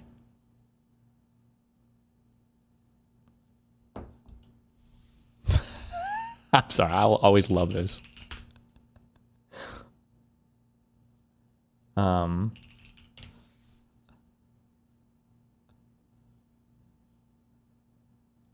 recognizes the gentleman from Ohio, Mr. Jordan. Feels that way. How do I Why can you answer that question? Because Nellie Orr worked for Glenn Simpson. organization that's trying to follow the rules, and we're going to You respond. know what was to your interesting? When I concerns. asked him if he'd ever talked to Bruce Orr, he said he had. Said he had 3 times in 2016 and 2017. Then I asked him, have you ever talked to Nellie Orr? And he said, no, I haven't. I said, well, why can you answer that question? Because Nellie Orr worked for Glenn Simpson, worked for Fusion. He could answer that question, but he couldn't answer because FBI counsel told him he couldn't. He couldn't answer the question whether he'd ever communicated with Glenn Simpson, a journalist. Why couldn't he answer that question? Mr. Jordan, I appreciate you saying it isn't personal. Sometimes it feels that way. How do I know, sir? I mean, you interviewed Mr. Strzok. I didn't, so I can't Works answer. for you. Doesn't work for us. There are 115,000 people who work for me, sir. Mr. Rosenstein, did you threaten staffers on the House Intelligence Committee? Media reports indicate you did. Media reports are mistaken. Sometimes. But this is what they said. Having the nation's #1 law enforcement officer threaten to subpoena your calls and emails is downright chilling. Did you threaten to subpoena their calls and emails? No, sir, and there's no way to subpoena phone calls. Well, I mean, I'm just saying. I'm reading what the press said. I'm reading what Well, the press I would said. suggest that you not rely on what the press says, sir. Well, I didn't ask if there's no way to do it. I asked if you said it. If I said what? What I just read you. No, I did not. Well, now who are we supposed to believe? Staff members who we've worked with, He's just so snarky. There is so many of these guys are so cool. These behind the scenes dudes. who've never Fuck. misled us, Our government or is you fucked, guys, bro. who we've caught hiding information from us, who tell a witness not to answer our questions. Who are we supposed to believe? Thank you for making clear it's not personal, Mr. Jordan. Well, I'm saying the You should Department of believe me Justice. because I'm telling the truth and I'm under oath. Under If oath. you want to put somebody else under oath and they have something different I to know say, these I'll be staff happy to members. respond. Then put him under oath and ask him. Here's my last question. What's so important that you know that you don't want us to know, that you won't give us the documents we're asking for, that the House of Representatives is about ready to go on record saying you should give us? What's so darn important that you will threaten members, at least according to media reports and according to the staff members, threaten Parliamentary members? inquiry, Mr. Chairman. What is so important, Mr. Rosenstein? Parliamentary inquiry, Mr. Chairman. This is not an appropriate time for a parliamentary inquiry. Okay, sorry. Anyway, apparently the Rosen guy was an appointee immigration. Not this guy, but anyway. What is Jim Jordan's position that I see him so much? Loud guy from Ohio, the worst state, because it produced Jim Jordan.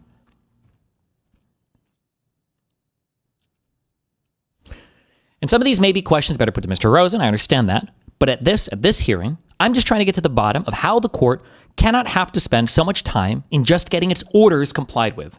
And you have to concede, even before Operation Metro Surge, Ms. Voss, you've appeared before this court many times, and I'm sure never in your career have you had such an incidence of having to account to the court for non-compliance from the DOJ. When have you ever seen anything like this? I have not in my career, Your Honor. Right. So is it?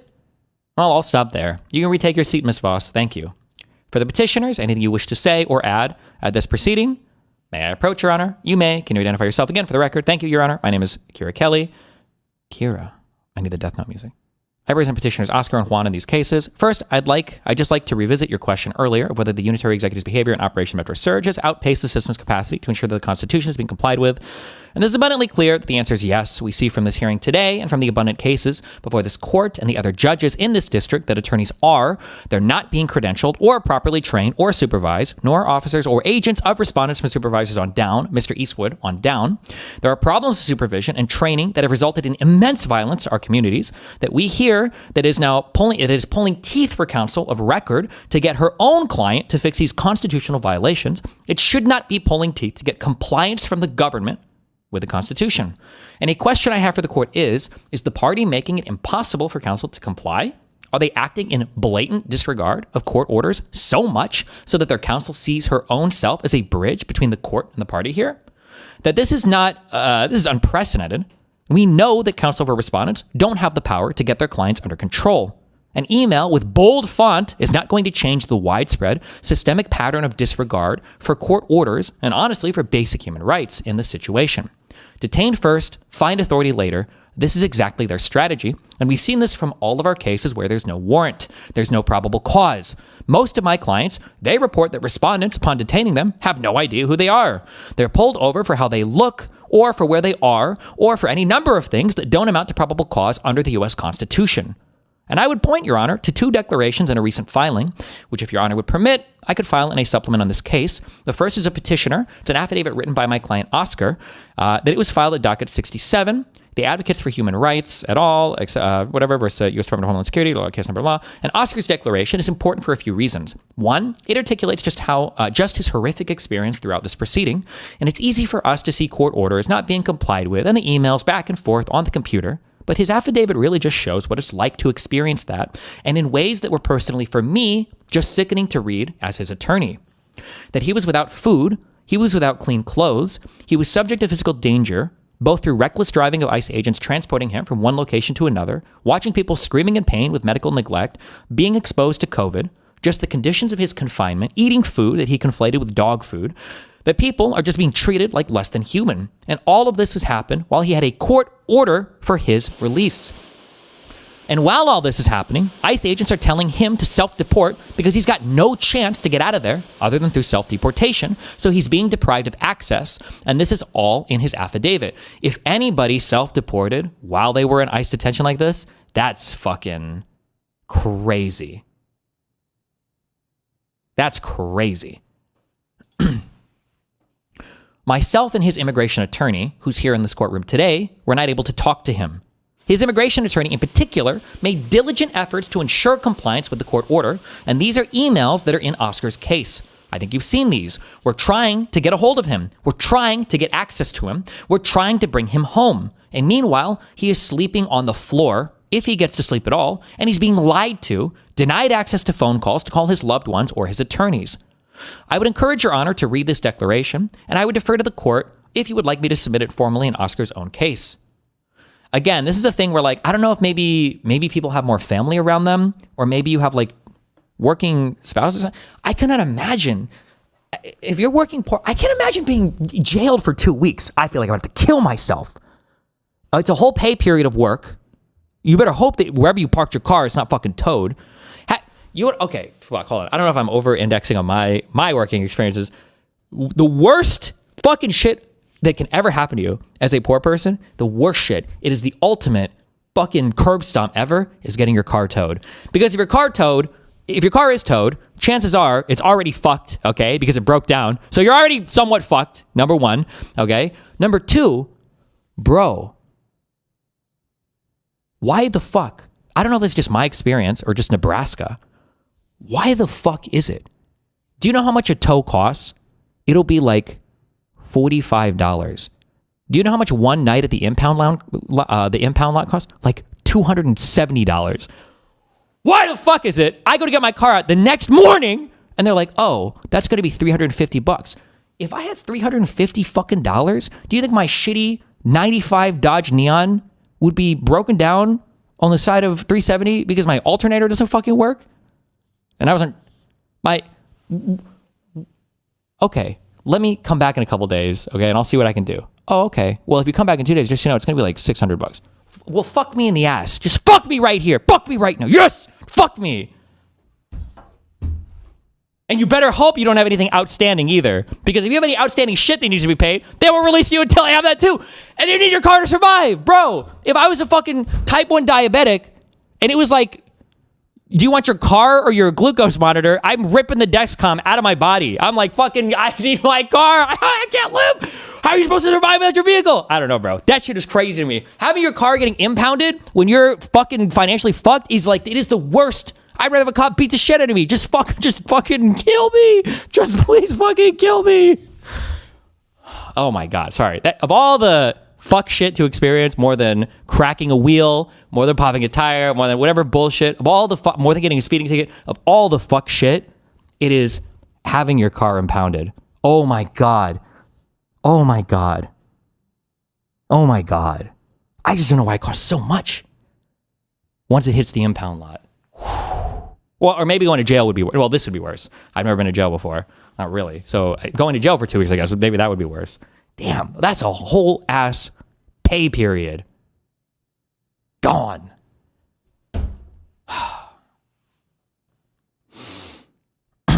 Okay.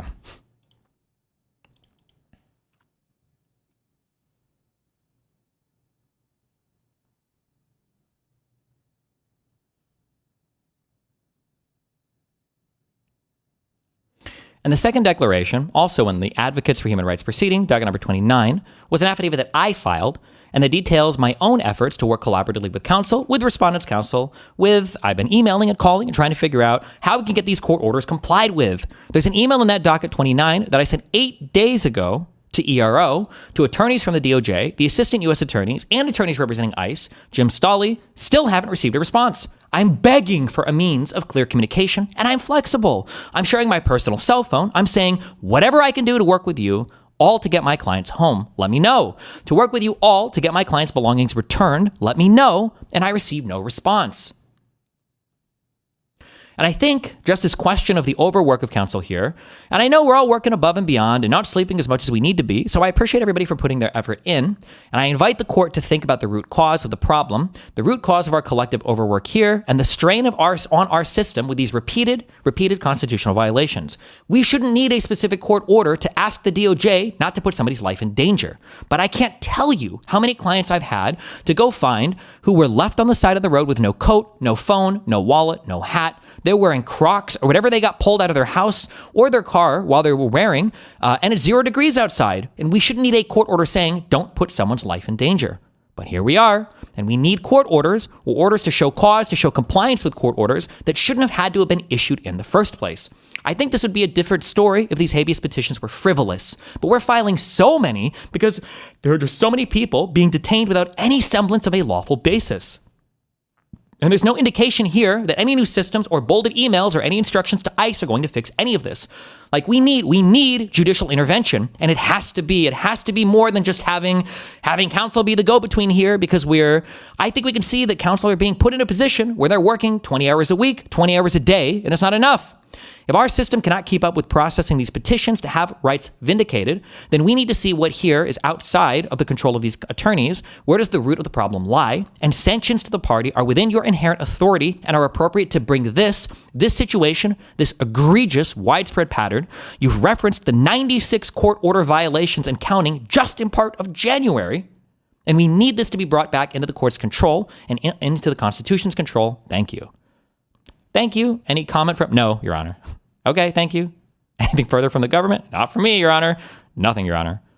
All right, court will take this all under advisement. If nothing further, court will stand adjourned. Jesus.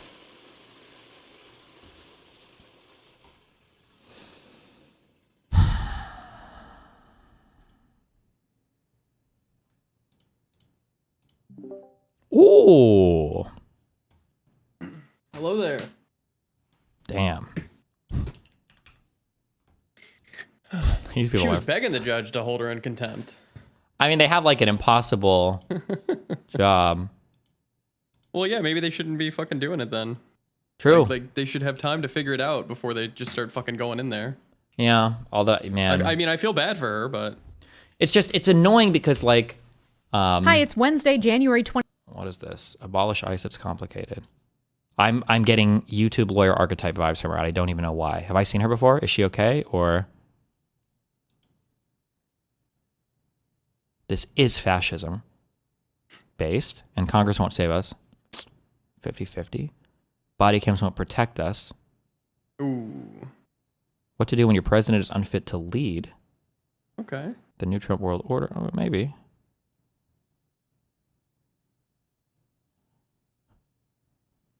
Oh, shit. Hold on. She might actually be a queen. Fraud? Looking at the Somali shit. Fraud? Yes. Racism? Also yes. That's how I feel every time I talk about a girl in the streaming world. Was she a cunt? Yes. Are you guys also being hella misogynistic? Also yes. Yeah. You are. Oh, shit. I might watch this later. We watched a video on it last night. I never really understood how much of the immigration court stuff was Article 2 stuff, which is weird to me. I don't know, but it's not really worth it. Well, it just feels like it's insane that they're trying to do search warrants. That they're trying to do what they would need Article 3. Shit. Yeah. Yeah. It would be like It's me. not It would even be like insane. me. I'll say criminal. Yeah, it would be like me hiring private security for my apartment, but I call my security, these are the Destiny Police guys, the DGGP, the DGG Police guys. And then like 2 years from now, I'm like, oh, that guy was fucking loitering outside my apartment. I need you guys to take him, handcuff him. I need you to drive him to the fucking county jail and fucking put him in the prison or whatever. And it's like, what do you mean? Well, they're the police. They can do that. No, motherfucker. Those are your security. They can't arrest people and put them in jail. Like, Article 2, these are to sign off on administrative warrants saying that a person basically checking the process say this guy can be deported. It's not giving you the right to enter anybody's fucking home or car or pull people over. What the fuck? Yeah, it's crazy.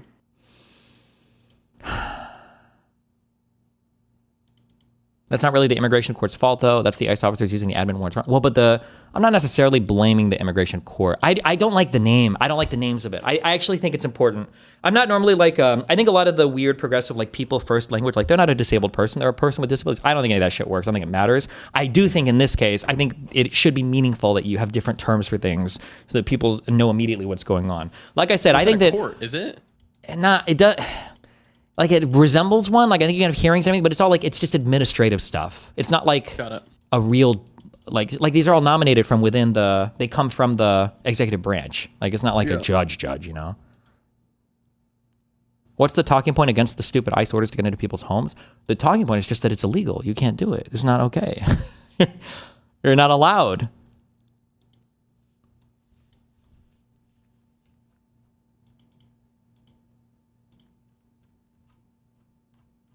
How was your stream today? It was good. We went over some memes and watched a lot of meme videos. I feel like nothing. I'm not even emote far. I really feel like there hasn't been too much happening this week. It's all like we're having like a lull from the last fucking 2 insane weeks. Oh, like politically? Yeah. Like I guess. Oh, the thing that happened yesterday. I guess. I didn't spend much time on it because it was good, but like California, they got their fucking redistricting. That's insane. That's fucking awesome. Yeah. Let me grab a red real quick. 1 sec. My first one and only one of the day. I shouldn't say first. My one of the day. I'm gonna grab water.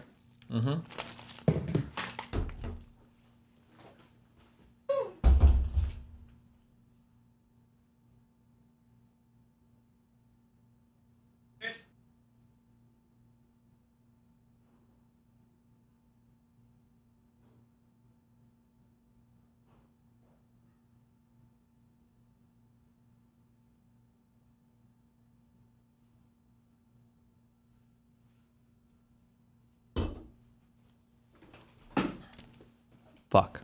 Wait, is Mountain here? Okay. Oh, I played that. Yeah, it's a cute game.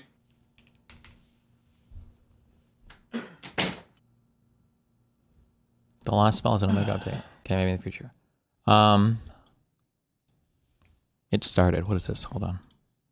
What you're talking Oh, let me stream for you and only you. Schizo. He's only talking to me. I saw you ban Brandon again. Some people, there's like this weird, they're not even anti-fans. I don't think he's even a hater, but there's like people who are like, just a memer. every single time I come into chat, I'm just going to type something that I know is fucking annoying to him. There are like some people that fall into this pattern. I don't know why, and it's too much. I feel, and I've also banned it like 7 times for it. It's like, okay, now you're taking a 2-month It's like break. Dunebug used to be with video games. Well, he always had something to say about any fucking game we played, and it was usually right, but it wasn't right. Yeah, because he's a well-actually, but he wouldn't. I don't think Dunebug would. He's just autistic. But No, he Brandon is wasn't trying to be smug. fucking He was annoying. smug about it, yeah. Well, I don't even know if he was smug. He was just he's just autistic. smug. Yeah, but like not intentionally. He was just smug. Not intentionally smug, but he was. Oh no! Fuck! Hold on.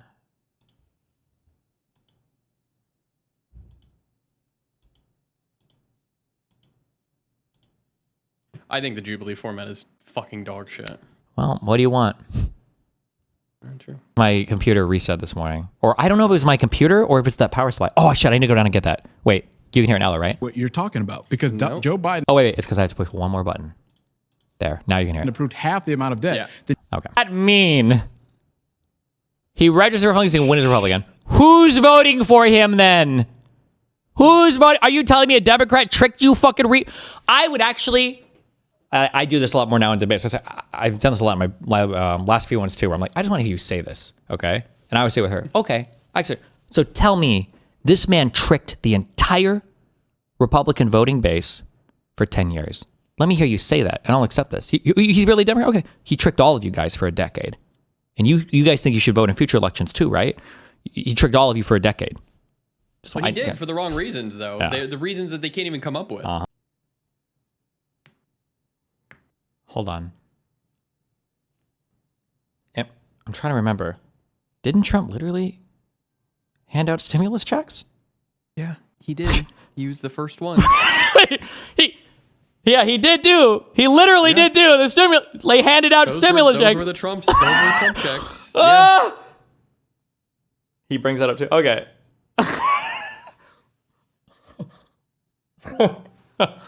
Oh shit. What's up, Queens? Hi. Oh, I'm so glad you're here. Were you here at all this morning, by the way? Did you clock in this morning? I didn't see I was you. here for an hour. Was he mooting? A full hour, 60 minutes. I'll give him 60 minutes. Yeah. 3,006. He had to go deal with his car. Oh, really? What happened to your car? I had to. Well, my warranty is almost up, so I had to bring the thing there. And I think the guy at the Tesla dealership knew who I was because he was like, "Listen, Dan." I was like, "Okay, how do you know my name?" He's hooking me up, bro. He's fucking replacing all the shit on the car now. It's awesome. You get a new Tesla. I mean, I brought it there because my warranty's almost up, and I'm like thinking of every fucking problem that's ever happened on this car ever. I'm like, okay, this thing once did this. This definitely did this like 8 months ago. This looks a little fucked up. And they're like, you know what? Let's just get you a whole ass new door, a bunch of other stuff. So they did that, and Tesla. but you got to drive all the way out the fucking Doral. I hate driving over leaving Miami Beach. It's the worst. God, it's not good. Actually, it's bad. I'm going to go with that. It's bad leaving Miami Beach. Crossing the bridge, I hate it. Unless I'm going to the airport. Then it's mostly okay. That's true. I don't know why, but it's true. You know why it's true? I think that doing anything in the real world just sucks. I think that's why. Yeah, well, it is like nice if I have to if I had to go to the bank for anything, that's 2 hours. I don't even know why. My day's over. It has to It's be. over. Yeah, I might as well kill myself. It's 2 hours. If I have to go do anything at any place, if I have to go to the pharmacy to get my prescription filled that they already know is there and is supposedly waiting for me, it's an hour. I don't even know why. I hate it. What are the reasons you have to go to the bank these days? Wires? In the past, yeah, it's always like wire related shit, basically. Now, why do you have to go? For Wait, why do you have some to wire? Well, so I had to get wire a from your little, computer. well, to do high amounts at over 100,000, I need to have a little RSA key thing. And then, yeah. But generally, I don't have to go now. The last time was for some business related shit because I had to close out the Bridges bank shit. You have to be like in person or for just for high dollar amount stuff. Sometimes I have to, but. Gotcha. Did you see, I think this is on your subreddit, like, this is kind of a little bit annoying. The Daily Show putting out essentially like a hit piece on Gavin Newsom. I didn't even see it yet. I don't know where the Daily Show is politically, but sure. Someday they're getting there. They're getting there. It's taking them a while. They'll learn. They'll get there. That we have to excise all of the tanky rot. It has to be gone. Like they're not our allies. They're not even close. I don't know why people still try to appeal to them. I don't know why they think it's so stupid. It's so fucking cringe. It's so cringe. That stupid girl, easily one of the dumbest, most rage bait fucking people I've ever seen in my life. I think if it's the one I'm thinking of on TikTok, it's the one I replied to on Twitter. This is the one who's like, I'm a business owner, and as a business owner, let me tell you why everything in capitalism is fake. This one, do you know what I'm talking about? Never seen it. I'd have to see it to know it. She tweeted out, just so nobody's surprised in 2028, I'm not voting for the ethnic cleansing lady in 2 years either. Just to be clear, she's not voting for whoever the Democratic candidate is. It doesn't matter who they are. She's never voting for them. I don't even know why the fuck she would be so imprecise in her tweet. or rather too precise. It's overfit. If you Google this person, their name, you can just say that very convincingly. They will never vote for the Democratic candidate. That is a as a write-in candidate all day, every day. But yeah, no, I am feel like I have annoyed seen her though do something. about the Daily Show going after like doing hit pieces on Gavin Newsom. I think it's not good. Nope. No, not only not good, it's very bad, and they should feel bad. Liberals are honestly. just so mind fucked from the right and from the left. Like somebody in the chat just said, Destiny, Josiah and Hutch versus Pisco on Kyle, Hassan, and Vanguard in the coalition convo. Like that's a like you're behind. You're behind 5 or 10 years on where politics is if you're having these conversations. We should be trying to foster strong liberal talent. All those Midas touch people, even if you think their thumbnails or whatever are annoying, your Brian Taylor Cohen's, your Adam Mocklers, your Luke Beasley's, your there are other names they pop up. I just don't remember because I just don't watch a lot of content. This is the talent you should be fostering. Why? This is always my advice for relationships. If you find yourself in a relationship and you are fighting so much with your partner just to bring things back to neutral, imagine if you had a different partner and you could just like work on building a happy, fun, great relationship. Like, why would you fight so much just to get to neutral? Why would we waste so much time fighting with people on the left just to maybe bring them on our side, which, by the way, they'll never even fully be, right? When you could just be building a stronger liberal coalition. Like, build your liberal talent, get your liberal voters more energized and excited and active and activated, and send these losers away. They have so much more to gain. They have so much more to gain by leeching off the Democratic Party than the Democratic Party does with these people. They don't win elections anywhere. They are losers. They're electoral losers. Everywhere, they're electoral losers. Yeah, and IRA as well. Sorry, yeah. I hate that they're so emboldened by Mamdani? win. Yeah, they're going to And turn on him. they hate fucking, they already fucking hate AOC, bro. They talk about her so, yeah. Jesus. She has a AOC, and I think even Ilhan Omar have pages on like reverse canary mission. And I'm like, if you can't claim these guys, you guys are really cooked. True. But what you know, centrists are not exciting. You know, they don't pull the numbers, the views. That's it. And it's fucking evil capitalists that are, you know, they want to get more clicks, more ad sales, and they're not going to do that with Dan Goldman up there talking. They're only going to do that with Trump and I guess maybe with Gavin Newsom if he gets more extreme. We'll see. Yeah. Okay, hold on. You guys do a great job entertaining the stream. I need to go downstairs and get my battery because I don't know why I didn't get an update and I don't want to get lost. Ooh, did you get the Solix one? Yeah, but I didn't get like a notification on my thing, so I think it's sitting in the package room. I gotta go have it open. Ooh, someone already took it. Shut up! I hope your little tiny arms are going to be able to pick it up. It's very heavy. For you. For you. When do you get the car back? Well, let's see. Let's see if there's a status update. Nope, no status update. Okay. In progress. So, I debated if I should charge their loaner car with my electricity. I decided to be a nice guy, and I'm doing it. Oh wow, what a nice guy you are, man. I mean, it's a pretty, you know, I'm using my electricity to charge a loaner vehicle. Are you gonna bill him? No, I don't think you can do that. Leave him a fucking bill. Yeah. It's so fucking annoying taking your car to go do shit. It's the worst. Just leaving your house is the worst. Having a car just fucking sucks, man. Yeah. Explain your reverse canary mission page. I can't, and it's fucking. I don't know why my article is longer than like who's like a real serious Zionist, like a real serious one. Me. Hold on. Let's see who's the top. Benjamin Netanyahu. No, my page fucking molests Destiny, I think. Let's see. Or did before. Ooh, they may be expanding on all of these, honestly. I think they have to be. They're using it. Nah, they're using. This is big AI. Okay, I think it has to be. You underestimate their autism, Dan. Maybe. Is Forsen gonna get a run today?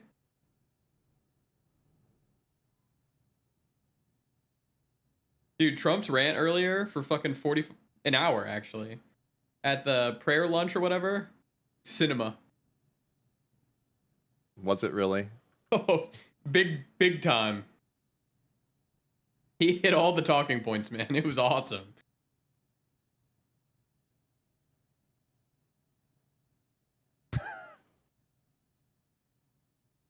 This is fucking amazing on this site. Ilhan Omar is on there. That's how you discredit sites like this when they're so purity testing.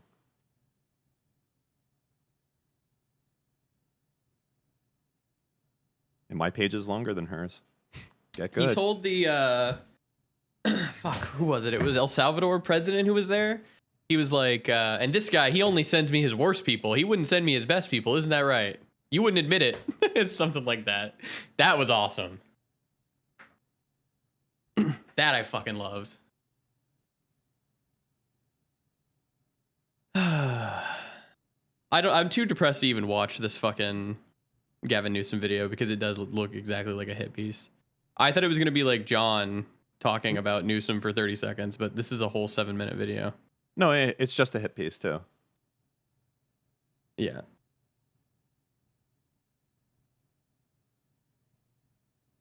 Oh, God. I saw Connor was in here earlier. We gonna get some more battling? Blood sports? I don't know. Did they even fight about it? I watched a little bit and then I kind of zoned out of it. It seemed like Connor is just a very pro-cop guy. Oh, you did miss the best cop slop I've ever seen in my life, Dan. Really? Oh shit. It was actual cinema. We had 2 drones. It was like a 6-hour fucking standoff. 2 cops got stabbed. Automatic shotgun? No. The guy didn't even have a gun. Okay. Then they do like a full fucking raid on the house. Another cop gets stabbed, and then they have to shoot him. But then he's like hunkered down in the basement, and then they got to go down there, and then they're preserving the scene. It was awesome. It does sound awesome. It was a good one. How did you feel about my defense of that guy not getting shot earlier? Is there anything there? It made me think, yeah, because like I feel like the problem was it's like if you go to the door with a gun, I think you're just trapped in a death loop against the cops. I think it's over for you. But I feel like we've seen so many cop videos, so many where the person is holding a gun and they say, drop it, drop the fucking gun, drop it, drop it, drop it. And they only shoot him when they lift the gun up. Yeah, Always. but the reason that I think it might have been a bad shoot is because they do wait like 3 seconds. Yeah, and he didn't do anything different. That's if they shot right away, then you could justify it almost. But the reason I think he's marked for death at that point is because like if he goes to put his hands up while he's moving the gun, if he drops the gun, they might think that is like a furtive movement of like it's such a fast happening, right? Well, you know, like you know what you could do? I don't know. If they didn't shoot, you stand completely still, don't move at all, and say, "Hello, officer. I am going to release the weapon from my hand. It is going to fall to the ground. Just want to let you know what's about to happen. I'm going to let go of the gun. I'm not going to move. I'm just going to release my grip, and it's going to fall to the ground. Don't kill me. You ready? I'm about to do it. I'm about to unclench my hand, and the gun is going to fall on the ground. Are you ready?" I don't think you even get to say that because they're going to be screaming at you. They're going to be nonstop screaming while you're trying to do something, and then you're going to get shot. Well, you can't move. You have to freeze while it's happening. But the guy was frozen. He was frozen, and they shot. I think that guy was marked for death. His fate was decided. When he walked there and had a gun, it was fucking over, dude. There's nothing he could do. Yeah, I think. But that's the only reason when I saw it, I was like, I wonder if this could be like, obviously the cop is going to be found like good shoot, etc. Yeah, for sure. But like, you know, in the court of cop slop, which I very much value my Supreme Court ability to judge here, I do say that I think that there is a world where this is not a good shoot, actually. I think there could be, but I also think that like I could flip a coin and it's truly a centrist issue because I could see both sides on it. I could see how someone is like, yeah, you shoot there. And I'm like, okay, yeah, I agree. But I can also see your side of like, well, yeah, you probably could not shoot there, I guess. Well, I mean, the problem is that you would compare it to other instances where cops don't shoot at people that are holding weapons. It's like, what's different here? That he just suddenly appeared? He's not pointing it at you. It's pointed at the ground.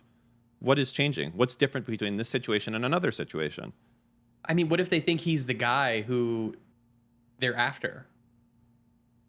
And now he's there with a gun. He wasn't. It ended up he wasn't the guy that they were there for like child sex crimes. It was he was the brother, the guy with the gun. But like, I don't know. I'm not sure. Hold on. Hold on, I gotta look at this ad. Bro, Twitch is cooked, man. They're doing display ads, and they're so down bad, it's an Amazon ad. It's Wait, not hold even on. another ad network. Tozo. Oh shit. And it's an Amazon product. They're having to This sell look- their own shit.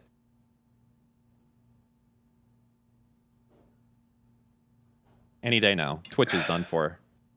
Are we having a party on the Dan Clancy resign, step down, whatever day? No, because I don't care that much about Dan. I feel we have to do something. Holy shit. We can throw a celebration. I don't Did care. Forsen beat his Celebration party, right? past record? And he's doing another one? I'll tell you, Uh-oh. there's a day that I got a party planned. Oh yeah. Oh, I'm Big muted. one. I don't think Steve knows he's muted, by the way. No, I was talking to chat, actually. What's up? Okay. Sorry. You know, show him the 1 minute video before we get into ARC. What's Let's the see what 1 he minute thinks to video? shoot. He already saw it and he said, it's undefendable. Why are you showing me this? This is the easiest kill of my life. And it's just, I couldn't believe he missed it. What did I miss? Fuck. Hold on, let me see if I. There's like a 1 minute video of. He watched it. He did watch it, and he didn't. Well, then let me tell him what it was.